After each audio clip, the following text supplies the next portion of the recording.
한 절의 말씀이고 제목은 이제 오늘 읽었던 본문에 나오는 구더기 또 불이 어떤 것인지, 그것을 통해서 주님께서 우리에게 어떤 경고를 하시고자 하시는지 그 내용을 함께 생각해 보고자 합니다. 다시 보시면 이제 구더기도 죽지 않고 불도 꺼지지 아니하느니라 라고 말씀하십니다. 계속해서 이제 우리가 살펴봤던 그 내용 가운데 이제 중첩되는 내용은 뭐냐면 결코 죄를 가볍게 여기지 말라, 죄의 심각성, 그 결과에 대해서 이제 경고하시는 내용입니다. 이제 말씀을 하시다가 이제 구더기가 나오고 이제 불까지 이제 등장하게 되는 그런 내용의 말씀입니다. 종종 이 구절 자체가 우리가 쭉 살펴봤지만서도 과히 우리들에게 이제 유쾌한 구절은 아닙니다. 굉장히 불편한 구절입니다. 그래서 우리 오늘날 현대 사회에서는 이런 불편한 구절들이 나오게 되면 또 지옥에 대해서, 영원한 형벌에 대해서 이야기를 하게 되면 굉장히 환영받지 못하는 주제가 되기 때문에 좀 불편한 어떤 그런 모습이 되기도 합니다. 그런데 이런 구절을 우리가 불편함에 대한 그런 것들을 피하지 않고 오히려 예수님께서 왜 이토록 이렇게 강하게 계속 반복해서 또 이야기를 하시고 경고를 하셨는지 더 깊게 한 번쯤은 생각해 봐야 된다라는 것입니다. 그래서 이 경고의 말씀 속에 있는 그 진짜 그 뜻은, 우리들에게 주시는 그 말씀은 뭐냐면 하나님의 깊은 사랑이 숨겨져 있기 때문에 더욱더 깊게 묵상해 봐야 될 그런 내용이다라는 것입니다. 우리를 항상 말씀드립니다. 집어서 어디 저기 불못에 던져버리고자 하는 그 마음이 담겨 있는 구절들이 아니고, 그 깊은 묵상 가운데 우리가 얻을 수 있는 건 뭐라고요? 하나님의 더 깊은 사랑이 숨겨져 있다라는 거예요. 이거 놓치면은 우리가 이제 아무런 어떤 은혜도 되지 않고 또 하나님의 어떤 그 따뜻함을 느끼지도 못하고 신앙생활은 굉장히 어두워지고 그렇게 된다라는 것입니다. 그 내용에 대해서 우리가 오늘 생각해 보기를 원합니다. 첫 번째 생각할 것은 이제 좀 구더기와 불의 그 상징 가운데 이제 구더기에 대한 어떤 그런 얘기를 생각을 해봐야겠죠. 구더기가 어떤 것을 상징하고 있고 불은 어떤 것을 상징하고 있는지, 이것을 통해서 하나님께서 우리에게 보여주신 진짜 의미는 무엇인지, 이렇게 이제 순서를 오늘 정하면서 나아가야겠습니다. 예수님께서 오늘 하신 그 말씀, 구더기와 불이 나오는 것은 예수님께서 갑자기 그냥 툭 내뱉은 말이 아니세요. 예수님께서 하시는 모든 그 이 땅에서 사역과 그 말씀들은 예언의 말씀들을 성취해 나가는 그 모든 과정들이라고 우리들이 이해하고 있습니다. 여기에 나와 있는 이 구절도, 구더기와 불도 그냥 예수님께서 갑자기 던지신 말씀이 아니에요. 이사야 66장 24절에 말씀을 인용하시는 거예요. 거기에 보면 구더기와 불이라는 두 가지 강력한 이미지가 등장을 하고 설명되어지고 있습니다. 그 내용은 이렇습니다. 그들이 나가서 내게 패역한 자들의 시체들을 볼 것이라. 그 벌레가 죽지 아니하며 그 불이 꺼지지 아니하여 모든 혈육에게 가증함이 됨이라. 이 구절을 인용해서 말씀하시는 거예요. 그러니까 구더기, 불이라는 이 두 가지 강력한 이미지를 사용하시고 죄의 심각성과 그 결과에 대해서 우리들에게 더욱더 직접적으로 피부에 와닿도록 우리에게 가르쳐주고 계신다라는 것입니다. 그럼 첫 번째 이제 그 내용을 살펴봐야겠죠. 구더기가 죽지 않는다라고 했습니다. 이것은 어떤 것을 의미하냐면 보이지 않는 영역에 대한 거예요. 죄의 내적인 고통을 상징하는 것입니다. 구더기, 어느 순간에 사람이 호흡이 끝나고 그러면 그냥 좀 아침부터 죄송하지만 구더기가 속에서부터 이렇게 사람들을 이렇게 이렇게 나오는 그런 모습을 보게 되는 거잖아요. 내적인 고통을 상징하는 게 구더기입니다. 그래서 죄는 우리가 보이지 않는 어느 순간에 우리의 영혼을 갉아먹는 어떤 그런 것이 되는 것이고, 그것은 우리의 마음 깊숙한 곳에 자리 잡고 우리를 날마다 우리를 괴롭히는 그런 영역의 것들이 죄다라는 것입니다. 그래서 죄를 통해서, 구더기를 통해서 우리들에게 나타나는 모습은 어떤 거냐면 죄책감이 되겠죠. 그리고 부끄러움, 또 후회, 이런 것들이 될 것입니다. 이런 것들이 죄로 인해 생겨나는 내적인 고통, 이게 우리를 끊임없이 괴롭히고 우리 가운데 결코 사라지지 않는 그런 괴롭힘이 된다라는 것입니다. 그래서 성경에서 이런 어떤 고통, 내적인 고통에 대해서 예를 살펴보자면 누가 가장 대표적인 인물이 되냐면 다윗이 그래요. 다윗이 그래서 다윗이 밧세바와 죄를 범하고 난 후에 시편 51편에 굉장히 유명한 어떤 기도문을 작성을 합니다. 거기에 보면 어떻게 기록되어 있냐면 내 죄가 항상 내 앞에 있나이다. 이렇게 고백을 하게 됩니다. 이처럼 우리의 죄는 어떤 거냐면 우리의 영혼 깊숙한 곳에 자리를 잡고 있어서 우리를 날마다 내 앞에서 괴롭히는 어떤 그런 보이지 않는 구더기 같은 어떤 그런 모습으로 우리 가운데 나타나게 된다는 것입니다. 그래서 죄의 결과로 인한 내적 고통은 보이지 않는 영역에서 영원히 지속되고 우리를 절대 놓아주지 않는다라는 거예요. 그러니까 구더기, 예수님께서 그 말씀에 대한 어떤 경고가 구더기를 통해서 우리에게 상징적으로 나타난다는 것입니다. 그 다음에 또 어떤 상징이 있는 거죠? 불이죠. 불이 꺼지지 않는다라고 했습니다. 이는 뭐냐면 고통을 상징해요. 고통은 불의 그 고통이 끊임없이 그 지속적인 의미, 그리고 죄의 결과로 인해 겪게 될 외적인 어떤 형벌에 대한 어떤 그런 상징입니다. 성경에서 불에 대해서 얘기할 때 보통 두 가지 이미지가 같이 담겨 있어요. 하나는 뭐냐면 좀 우리들에게 좀 긍정적인 거예요. 긍정적인 것은 어떤 거냐면 가장 강력한 정화의 상징이에요. 불로 막 이렇게 소독을 한다라고 그러죠. 이렇게 막 우리 어렸을 때 보면은 이제 바늘 같은 걸로 이렇게 쿡 찌를 때도 불로 이렇게 막 소독을 하고 그런 거죠. 성경에서 그 이미지가 가장 강력합니다. 강력한 정화의 상징이에요. 소멸시키고 깨끗하게 하고 정화시키는 이미지가 불 가운데 담겨 있어요. 그런데 이게 동시에 어떤 거냐면 불은 꺼지지 않아야 돼요. 그죠? 그래서 꺼지지 않는다라는 이미지를 여기 갖고 온 거예요. 그래서 그것은 뭐냐면 고통이 끝나지 않고 영원히 지속되는 그 이미지가 오늘 불에 담겨 있는 이미지입니다. 이게 두 번째 이미지가 더 강하게 담겨 있는 부분이에요. 오늘 말씀은.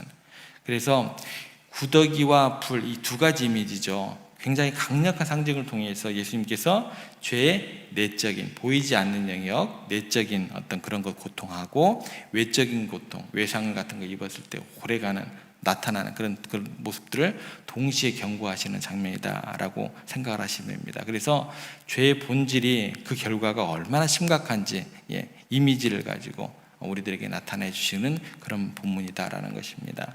그러면 우리가 두 번째로 이 영역으로 좀 생각을 해봐야 돼요. 그러면 지옥의 현실에 대해서 좀 생각을 해봐야 됩니다. 현대인이 지옥을 그냥 상징적으로 이해하거나 또 부정하기도 하는 어떤 그런 내용들이 많이 있지만서도 예수님께서는 이 지옥에 대해서 실제적인 장소로 또 우리들에게 가르쳐 주십니다. 매우 누가복음 16장에 보면 부자와 나사로의 비유가 나옵니다. 거기 보면 예수님께서 고통받는 그 부자의 모습을 구체적으로 묘사를 해주세요.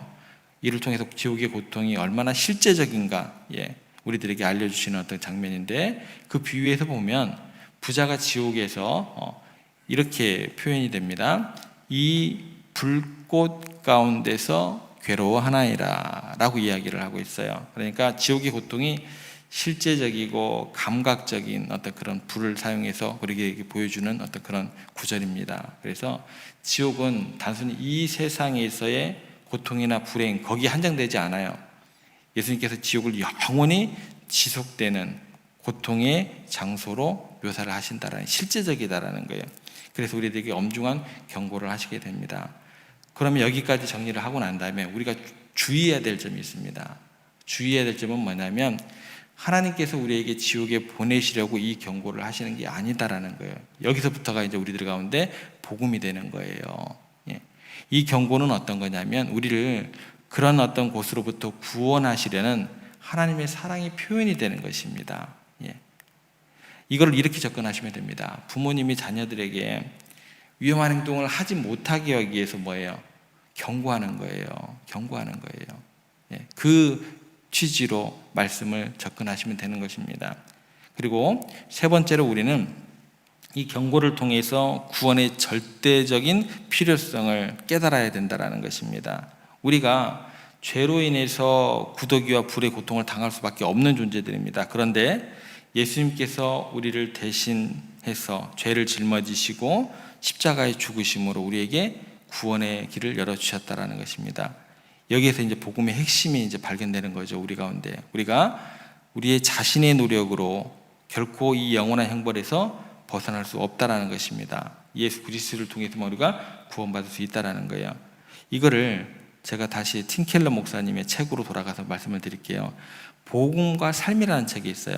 복음은 제가 어제 말씀을 드렸습니다. 우리가 뭔가를 이루는 행위가 아니에요. 그죠? 충고가 아니에요. 소식입니다. 근데 그 소식을 들은 우리의 삶이 어떻게 나타나느냐에 대해 이렇게 이야기를 해요. 이런 어떤 인사이트를 줍니다. 복음은 우리가 생각하는 것보다 우리의 상태가 더 나쁘다는 것을 보여줍니다. 왜요? 구더기 같고, 불 같고, 죄 가운데 가고, 지옥에 빠질 수밖에 없고, 얼마나 굉장히 우리가 좀 추악하고 더럽고, 또 우리의 그 결국이 얼마나 그렇게 비참한 어떤 그런 인생 가운데 있는 거예요. 그러니까 처음 시작은 그래요. 복음은 우리가 생각하는 것보다 우리의 상태가 더 나쁘다는 것을 보여줍니다. 이게 시작입니다. 하지만 동시에 우리가 상상할 수 있는 것보다 더 사랑받고 있다는 것을 보여줍니다. 복음과 삶이라는 책에 여기까지 이야기를 합니다. 이게 오늘 본문의 핵심입니다. 성경의 핵심입니다. 여기까지 이해를 하셔야 돼요. 우리의 죄는요, 우리가 생각하는 것보다 더 심각하고 그 결과는 끔찍합니다. 이거는 부정할 수 없는 거예요. 그런데요, 여기에서 이야기가 끝나면 안 돼요, 여러분들. 진짜요. 동시에 하나님의 사랑과 구원은 그 죄가 많은 곳에 은혜가 넘쳤다는 사도 바울 고백이 있죠. 거기까지 가셔야 돼요. 동시에 하나님의 사랑과 구원은 우리가 상상할 수 있는 것보다도 더 크고 놀라운 것이 되는 거예요. 거기까지가 성경에서 이야기하는 하나님의 이야기입니다. 여기 놓치시면은요, 앞에 백날 잘해봤자 아무런 의미가 없습니다. 예수 그리스도 없는 신앙생활 하시는 거예요. 예수 그리스도의 보혈이 없는 신앙생활 하시는 거예요. 그 신앙생활 아무짝에도 쓸모없는 신앙생활일 것입니다. 예수 그리스도의 십자가의 보혈도 없고 능력도 없고 하나님의 사랑에 대한 어떤 그런 기대감도 없는 신앙생활하고 계시는 거예요. 그거를 증거하면 안 되는 거잖아요.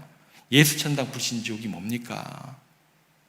그 과정에 있는 것들, 결과에 대한 것들, 그게 다 설명이 그 내자로 설명되는 건 아닌 거잖아요. 제가 어제 청년들 만나가지고 저녁에 신방하면서 그 얘기했어요. 제대로 배우고 제대로 가르치고 너희들부터 제대로 써야 된다 라고 얘기했습니다. 예수님을 믿고 그분의 말씀을 순종할 때 우리는 지옥의 고통에서 벗어나 영원한 생명을 누릴 수 있게 되는 것입니다. 이게 뭐예요? 이게 기쁜 소식이에요. 이게 기쁜 소식인 거예요. 우리로 온 죄로 인해서 우리가 받아야 할 형벌을 예수님께서 대신 받으셨기 때문에 우리는 이제 자유롭게 하나님의 나라의 은혜의 보좌 앞에 담대히 나아갈 수 있게 되었다라는 것입니다. 마지막으로 이 부분에 대해서 우리가 여기까지 정리를 하셔야 됩니다. 균형을 잡으셔야 돼요. 죄와 구원의 균형 잡힌 이해를 하실 수 있어야 된다는 것입니다. 우리가 어떻게 생각을 하게 되냐면 종종 죄의 심각성만을 강조를 해요. 이게 한 잘못된 측면이기도 하고, 이게 또 균형이 무너지게 되면 반대로 하나님의 사랑만 강조하는 경향이 있다는 거예요. 이건 두 개 다 옳지 않은 거예요. 균형이 안 맞아요. 이렇게 됐든 이렇게 됐든 둘 중에 하나다라는 거예요. 신앙은요, 성경의 가치관을 가지고 정확히 균형을 잡아 중심을 잡아야 해요. 그래서 중심을 잡는 센터 처치를 신앙을 그렇게 가져야 된다는 것입니다. 이 본문에 대해서 우리가 가져야 될 것은 균형 잡힌 신앙이다라는 것입니다. 우리의 죄는 우리의 생각하는 것보다 어떻게 해요? 더 심각하지만 동시에 하나님의 사랑과 구원은 우리가 상상할 수 있는 것보다 더 크고 놀랍다.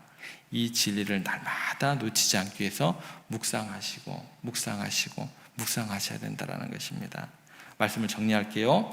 오늘 본문이 우리에게 죄의 심각성을 보여줍니다. 그런데 뭐라고요? 동시에 그 죄를 해결하기 위해서 자신의 아들을 보내신 하나님의 놀라운 사랑도 보여줍니다. 그게 뭐예요? 하나님의 이야기입니다. 그래서 우리는 이 진리를 우리의 삶에 날마다 적용하실 수 있는 우리가 되어야 된다는 것입니다. 그래서 매일 우리의 죄를 인식하고 회개의 자리로 나아가는 우리가 되어야 할 것이고, 동시에 우리의 회개 자리에 나가는 그 순간 용서하시고 구원하신 그 하나님에 대해서 깊은 감사와 기쁨과 우리의 감격이 우리가 있는 삶을 살아갈 수 있는 우리가 되어야 된다는 것입니다. 그래서 그런 거룩한 삶을 살아가면서 영원한 생명의 소망 가운데 하나님과 뗄래야 뗄 수 없는 그런 친밀한 관계를 우리가 누리면서 그 하나님과 동행하는 우리가 되어야 할 것입니다. 마지막으로 우리가 한 구절을 함께 읽고 설교를 마치겠습니다. 요한계시록 21장 5절 말씀인데요. 제가 읽어드릴게요. 나중에 한번 읽어보세요. 요한계시록 21장 5절 말씀에 이런 말씀이 있습니다.